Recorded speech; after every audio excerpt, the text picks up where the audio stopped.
പുതിയ വീഡിയോയിലേക്ക് എല്ലാവർക്കും സ്വാഗതം. അപ്പം നമ്മളിങ്ങനെ കുറഞ്ഞ സമയത്തിനുള്ളിൽ ഒരുപാട് കാര്യങ്ങൾ പഠിക്കാം. നമ്മൾ PSC പഠിക്കുന്നവർക്ക് ഏറ്റവും അധികം ആവശ്യം വേണ്ട ഒരു കാര്യമാണ്. നമുക്ക് സമയം കുറവായിരിക്കാം, പക്ഷെ നമുക്ക് പഠിക്കേണ്ടതെല്ലാം പഠിച്ചല്ലേ പറ്റുള്ളൂ. അപ്പൊ അതെങ്ങനെയാണ് നമുക്ക് നോക്കാം. അതിനു വേണ്ടി നമ്മൾ ആദ്യം നമ്മൾ ഇത്ര മണിക്കൂർ പഠിച്ചു, ആ ഒരു ടെക്നിക്ക് നമ്മൾ വിടാം. നമ്മൾ ഒരുപാട് ടൈം പഠിക്കുന്നുണ്ടെങ്കിലും നമ്മൾ മണിക്കൂർ കൊണ്ട് അളക്കേണ്ട കാര്യമില്ല. ചിലപ്പോൾ നമ്മൾ പഠിക്കാനിരിക്കുന്ന ടൈം മുഴുവൻ നമ്മൾ പഠിക്കണമെന്നില്ല. ചിലപ്പോൾ നമ്മൾ ഒരുപാട് ടൈം നമ്മൾ രാവിലെ തൊട്ടിരുന്നു, ചിലപ്പോൾ ഉച്ച വരെയൊക്കെ ആകുമ്പോൾ നമ്മൾ മണിക്കൂറുകളായിട്ട് അതിനെ എണ്ണു കേട്ടോ, ഇത്ര മണിക്കൂറൊക്കെ പഠിച്ചു. പക്ഷെ ഇപ്പം സമയം മുഴുവൻ നമ്മൾ പഠിക്കുന്നുണ്ടാകുമോ? ഇല്ല. നമ്മൾ അതിനിടയിൽ വേറെ എന്തെങ്കിലും വഴിയിലേക്കൊക്കെ നമ്മുടെ മനസ്സ് ചിലപ്പോൾ ചിന്തിച്ചു പോകുന്നൊക്കെ ഉണ്ടാകാം, അല്ലെങ്കിൽ നമ്മൾ വേറെ എന്തെങ്കിലും കാര്യത്തിലൊക്കെ ഏർപ്പെടുന്നുണ്ടാകാം. അപ്പൊ അതുകൊണ്ട് തന്നെ നമ്മെ പഠിക്കുന്നതിന് നമ്മൾ ഇത്ര മണിക്കൂർ പഠിച്ചു എന്നല്ല പറയേണ്ട, നമ്മൾ എത്രത്തോളം പഠിച്ചു അതാണ് നമ്മൾ നോക്കേണ്ടത്. ഇപ്പൊ നമ്മൾ ഒരു ടോപ്പിക് എടുത്തിട്ടുണ്ടെങ്കിൽ ആ ടോപ്പിക് നമ്മൾ കംപ്ലീറ്റ് ആക്കിയോ, അതാണ് നമ്മൾ ശ്രദ്ധിക്കേണ്ടത്.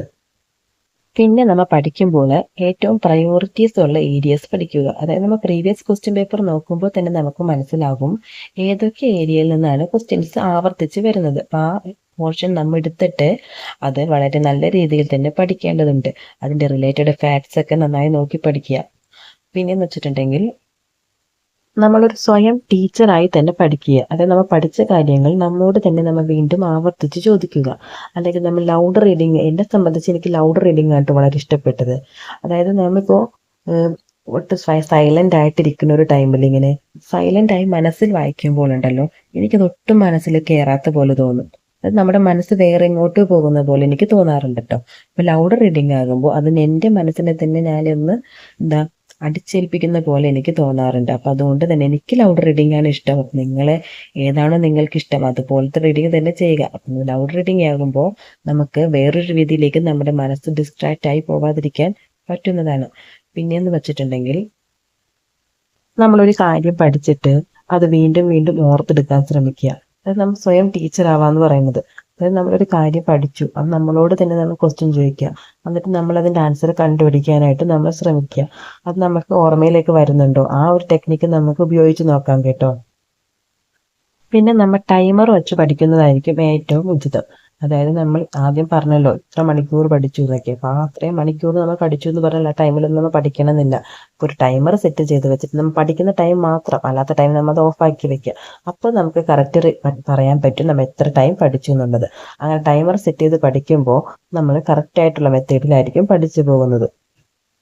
പിന്നെ നമ്മൾ പഠിക്കാൻ തുടങ്ങുന്ന ടൈമിൽ നമ്മൾ എത്ര ടോപ്പിക്സ് കവർ ചെയ്യുന്നുള്ളതിനെ പറ്റി നമ്മളൊന്ന് എഴുതി വെക്കുക.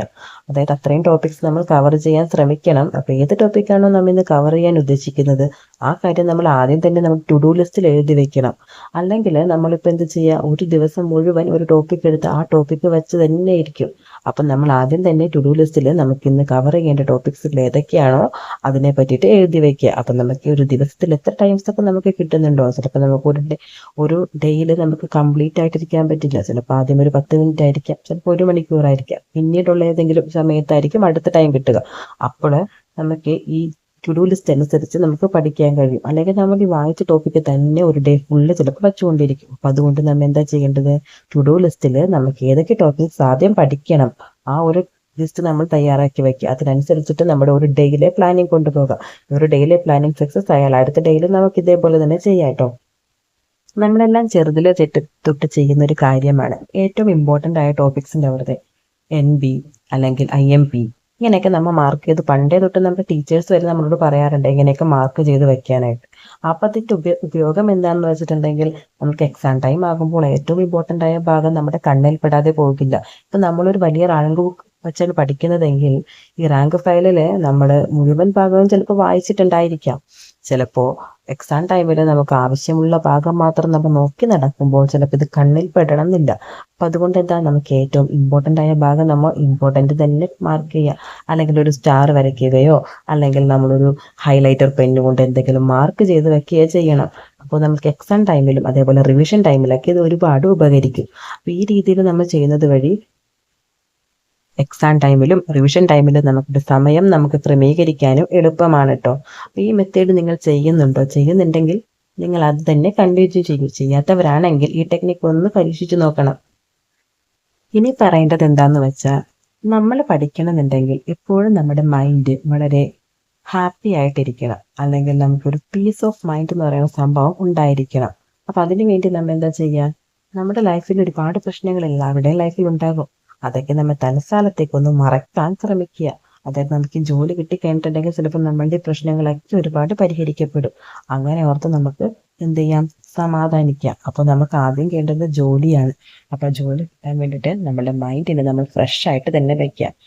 അതേപോലെ തന്നെ നമ്മൾ ഹൈഡ്രേറ്റഡ് ആയിട്ട് ഇരിക്കുവാനും ശ്രദ്ധിക്കണം. അപ്പോൾ നമ്മൾ എന്താ, ഇപ്പോൾ വേനൽക്കാലമൊക്കെയാണ്. അപ്പോൾ നമുക്ക് പഠിക്കാനിരിക്കുമ്പോൾ നമ്മൾ ദാഹിച്ച് വലഞ്ഞ് പഠിക്കാനിരിക്കേണ്ട ആവശ്യമില്ല. നമ്മളൊരു വലിയ കുപ്പിയിൽ തന്നെ വെള്ളം എടുത്ത് അടുത്ത് വെക്കുക.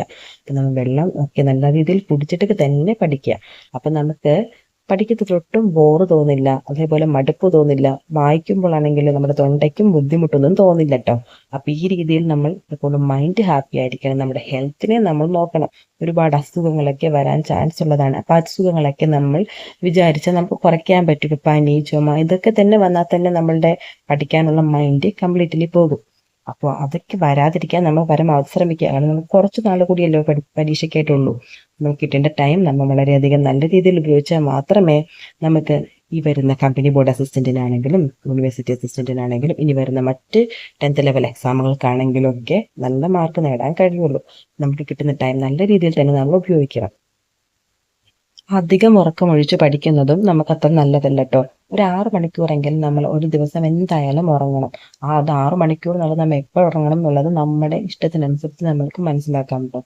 കാരണം നമുക്ക് രാത്രിയാണ് കൂടുതൽ ടൈം വരുന്നത് പഠിക്കാൻ ഇൻട്രസ്റ്റിംഗ്. നമുക്കൊരു എനർജി പവർ എന്നുണ്ടാവും.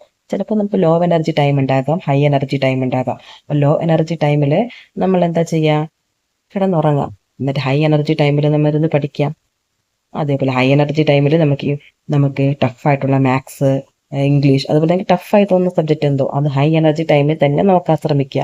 അപ്പം നമുക്ക് നല്ല രീതിയിൽ അതിനകത്ത് കോൺസെൻട്രേറ്റ് ചെയ്യാനും അതിലേക്ക് നമുക്ക് നല്ല രീതിയിൽ മാർക്ക് കൊണ്ടുവരാനും പറ്റും കേട്ടോ. ഇനി ഈ എക്സാം എനിക്ക് കിട്ടുമോ അങ്ങനെ ഓർത്ത് നമ്മൾ ഒട്ടും ടെൻഷൻ അടിക്കാതിരിക്കുക. നമ്മളെ കൊണ്ട് ചെയ്യാവുന്ന നമ്മുടെ മാക്സിമം ബെസ്റ്റ് തന്നെ നമ്മൾ ഇതിനു വേണ്ടിയിട്ട് ചെയ്യാം. ബാക്കി വരുന്നത് പോലെ വരട്ടെ. എൻ്റെ ഈ വീഡിയോ ഇഷ്ടപ്പെട്ടെങ്കിൽ എല്ലാവരും സബ്സ്ക്രൈബ് ചെയ്യണേ. താങ്ക്